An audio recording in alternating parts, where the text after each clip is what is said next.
All right, family. Welcome to another edition and reading the Voices of Gehenna, chapter 8.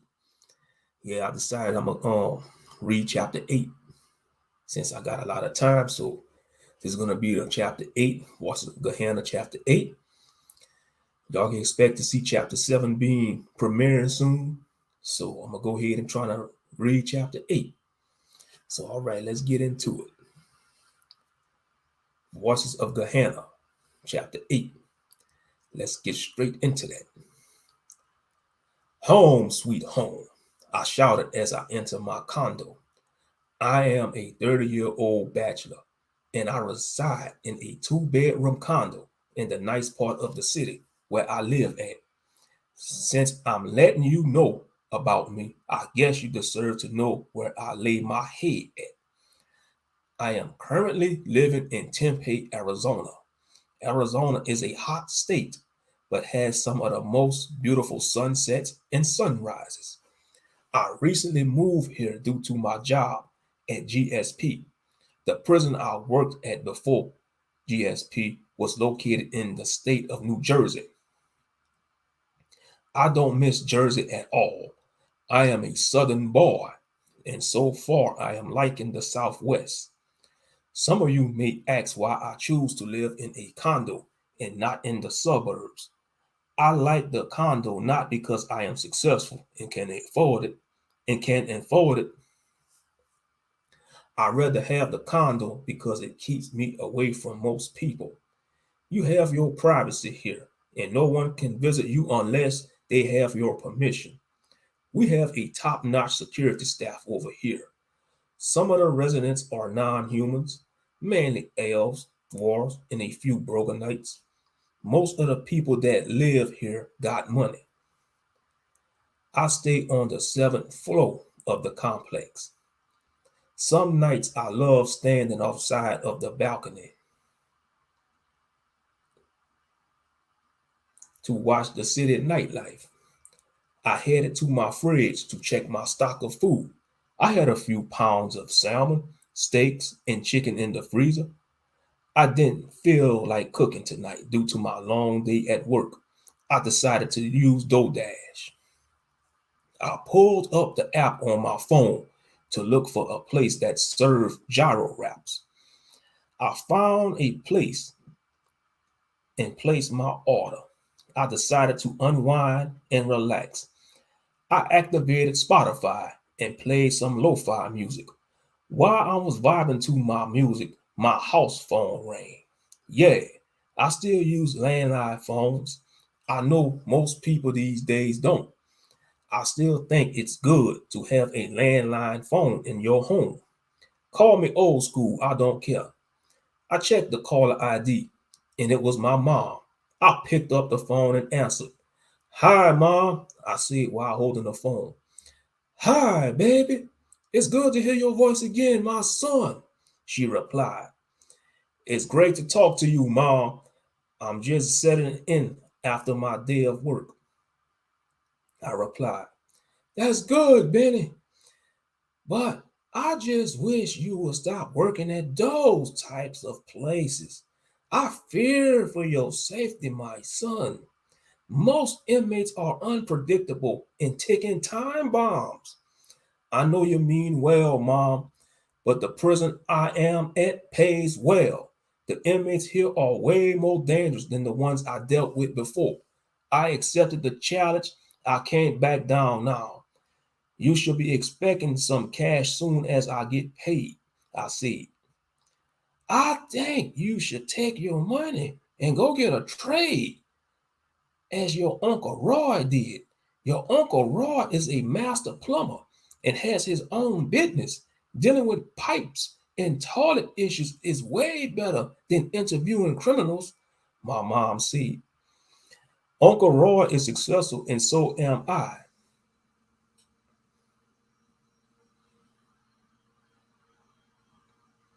Being a tradesman isn't my path, but I respect the work they do. Without them, society will crumble overnight. Mom, you don't have to worry about me. I work at a maximum security prison, and most of the inmates are in their cells most of the time. I said, Anyway, how's Kelly doing? I asked my mom. Kelly is doing quite well for herself. She's in nursing school and is dating a brother from Houston. Kelly always Kelly is always asking for you. Benny, you should come and visit us sometime soon. Well, I just hope that man treats her right. I wouldn't mind coming to visit y'all. My schedule is heavy right now. I have many interviews to do. You have nothing to worry about, Benny. Kelly is wise for her age and more mature than most people her age. She sets boundaries and her man must respect them. Kelly is still pure and isn't trying to get pregnant like most of her friends. Yeah, they pressure her, but she has a strong mind.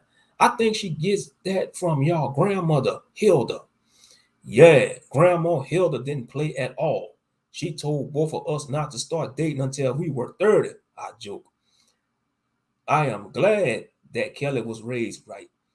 It wasn't easy after father died, but Grandma Hilda came through for us. Thank God for that. You're right about that, son. It was a major storm in our lives when Calvin died. I miss him dearly. Calvin was a great provider and protector. He lives on in you, Benny, no matter what life throws at you. You are the son of Calvin Hill. No one could take that away from you, my mom acknowledged. Thank you, Mom. Yes, I miss Pops too. He taught me the basic things like how to change a tire, how to use tools, and how to do things around the house. He also loved to fish and hunt with his brother Willie. I said, how's Uncle Willie doing, by the way? My mom sighed. Your Uncle Willie has been diagnosed with lung cancer. The doctors were able to catch it in time. He's in treatment and he can't go hunting or fishing until he gets better. I'm sorry to hear that about Uncle Willie. It must be hard for him because the great outdoors is his heaven on earth, I replied. Take care of yourself, Benny. I'm worried about you being all by yourself in that city. You are away from family and don't know anyone in Arizona. Arizona is a place with high spiritual energy, and there are many beings that reside there. Most of them are malevolent and seek to harm humans. I will, Mom. You have nothing to worry about, I replied. She sighed and knew I was bluffing. Boy, you think Boy, you think I don't keep up with the times? I know about Nahu's and Soups. Arizona is filled with them. They have the Orc tribes that reside in the desert. They have a few Broganite clans in the state. The cities are also filled with vampires, werewolves, and mages. Watch yourself, Benny. I don't want you to get deceived by one of these beings. You know me by now, Mom. I am the biggest introvert out there. I rarely go out unless it's to work or shop. If I don't trust humans, what makes you think that I will trust non-humans and soups? I mean, they are capable of doing major harm to us. I value my peace of mind. I think you should get out sometimes.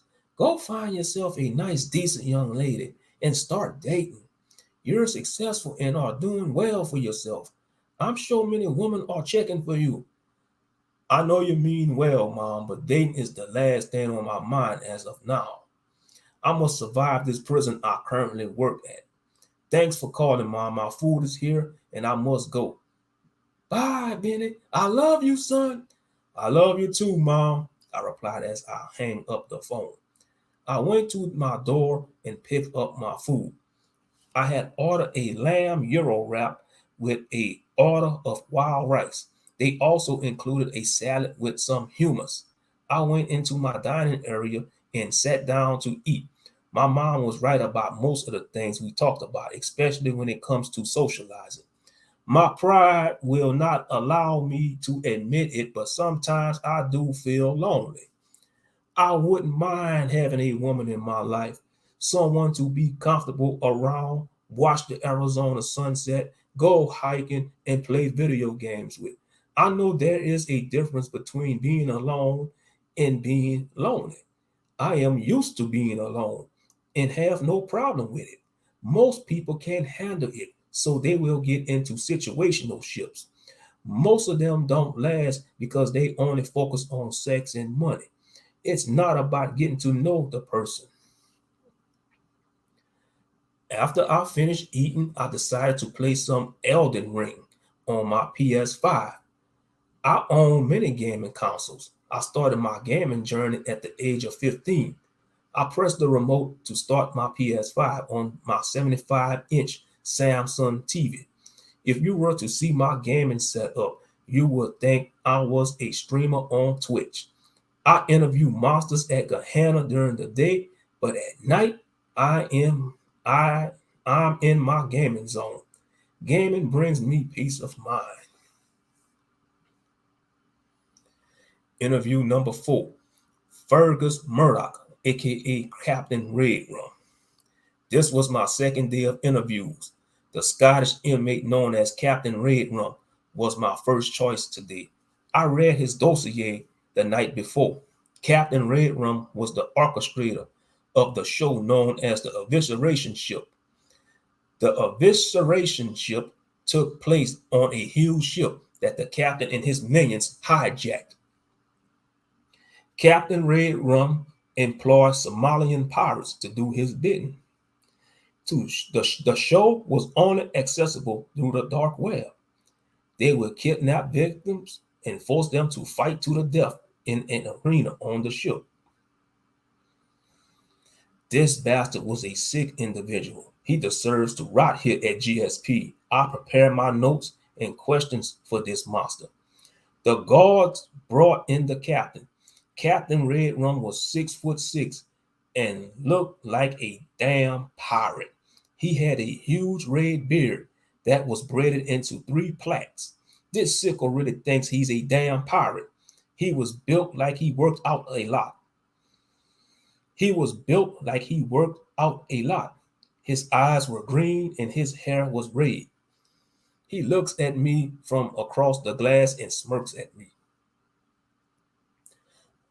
Ah, good morning, Mr. Hale. I'm glad to be able to catch you up. I'm glad to be able to tell you all about my voyages, Captain Red Rum bellowed. I furrowed my brow at him. You mean your murder of many innocent people? Ha! You may call it murder. To the captain, it's a work of art. The Evisceration Ship has a huge fan base, and many famous people supported the show. Some of our supporters were your so-called world leaders, he boasted while rubbing his beard. All right, Fergus, let's get this over with, I ranted. Be a good sport, Benny boy. I have all day to tell you all about my voyages, he laughed. First of all, my name is Benjamin, and don't refer me to as Benny Boy again. You're not my father, I said boldly. Whatever you say, Mr. Hale, he replied. Tell me about yourself, Fergus Murdoch. Who were you before you became Captain Red Rum? Captain Red Rum chuckled with pride. I was born to a sailor family in Boston, Massachusetts. You see, sailing runs in my blood, yeah. My da and granda were both sailors and work at the docks. Talk like a sand person. We're not in the golden age of piracy, I demanded. You got some balls, yeah. But don't get carried away with that false bravado. I heard about your dispute with the Orc prison guard, Bobby. My money is on Bobby. He will kick your arse, mate. Fergus taunted. Focus on my questions, you ginger bastard, I barked. Captain Red Rum chuckled with pride and wasn't offended. Ha ha ha ha ha. Benny boy, that word doesn't hurt me at all. I've been called that all my life. I mean, I've been called that all me life. I made many people regret calling me that. That slur only made me into a strong man and fierce sailor of the sea.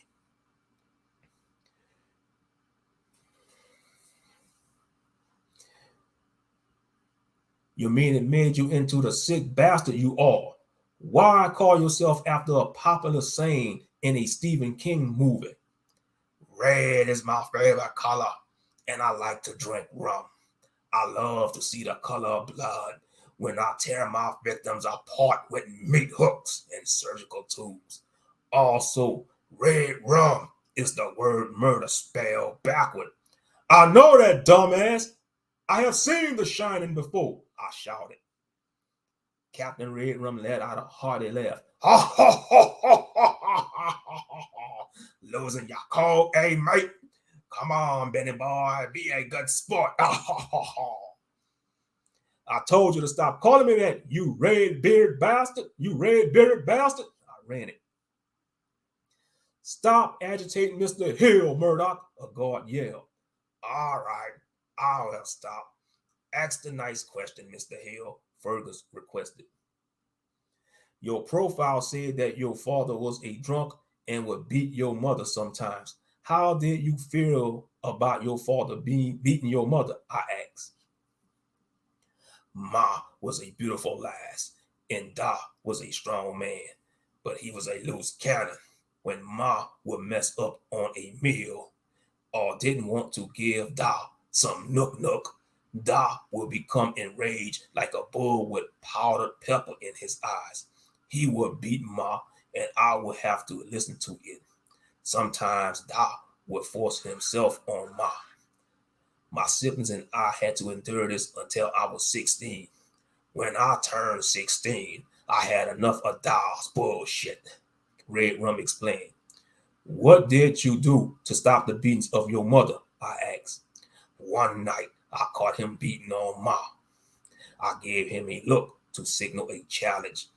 Da didn't like when me or my siblings disrespected him. I told him to stop beating on Ma, and he had a look of fury on his face. I told him to take it out on me, so he decided to. We went outside and fought. It was a bloody slugfest, mate, he bellowed. I was 16 years old and already started working out. Doc didn't know I also was training in boxing at the local gym. I have started, hold up. I have beaten the bloody hell out of my Doc and caused him severe brain damage. I just kept on hitting and hitting until my knuckles were bleeding and broken. After I was finished, I licked the blood off my knuckles. I felt like I was being baptized into warriorhood. Over the course of my teenage years, I was getting into fights with the local dock workers. I was knocking out grown men twice my age. They gave me the nickname Bloody Fergus because I made sure to bloody my fists in my opponent's blood, Fergus said while licking his lips. I scoffed at him. You are a sick bastard, Fergus.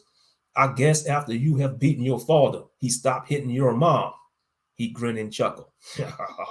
Yeah, mate, he did stop. Ma thanked me for it, and my siblings saw me as their hero. The brain damage had caused him to develop Parkinson's disease. Ma decided to leave him. Today he resides in a nursing home. Serve him right because he shouldn't beat on Ma. What made you decide to become a murderer? It's simple. I love the sight of blood. The color, smell, taste, and flow of it give me euphoria. Why not just become a vampire? I mean, some of the clans offer people to make the transition for a price. Blah. I'd rather remain a human. Besides, being a vampire has many rules to follow. They also have many enemies. I'd rather stick to being Captain Red Rum, a pirate and creator of the evisceration ship. Evisceration ship is my legacy, and I will let no one take that away from me. Even after I am dead, People will fear the name of Captain Red Rum. Shit, these youngsters might write a bloody creepy pasta about me, he boasted. I'm sorry to tell you, Fergus, but you're not getting out of Gehenna, I said. Ha! Nothing is impossible if you believe in yourself. Whether I get out or not, the legacy of Captain Red Rum will live on forever. I am a bloody legend. I am a bloody legend in the dark web. I made millions off of the matches of evisceration ship. Politicians, chief of police departments, doctors, judges, and even members of the clergy were all customers of my show. Wow, your show even had priests watching? You just never know who's into bloodshed until they are exposed, I stated while shaking my head. The religious matches brought in a lot of revenue. In one match, we pit a Catholic cardinal against an Islamic jihadist. Most people had their money on the Islamic jihadists, but they were for a rude awakening. That cardinal brought the spirit of the Knights Templar to that arena that night. He made mincemeat out of that Islamic jihadist. I bet your sick ass enjoyed every second of that match. Yeah, I did, mate. It was a bloody festival of blood, carnage, and viscera. He exclaimed with glee. That match has taught me that religious people are the most violent people on earth. It doesn't matter how many scriptures they quote from the Bible, Torah, or Quran. Challenge their fate, and some of them will become the same barbarians they condemn to hell.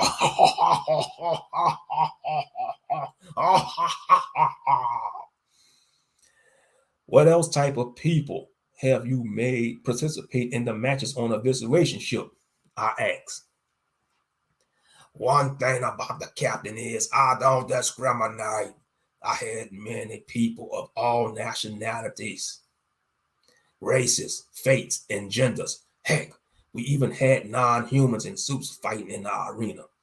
We would pit vamps against werewolves, ghouls against goblins. We even made relatives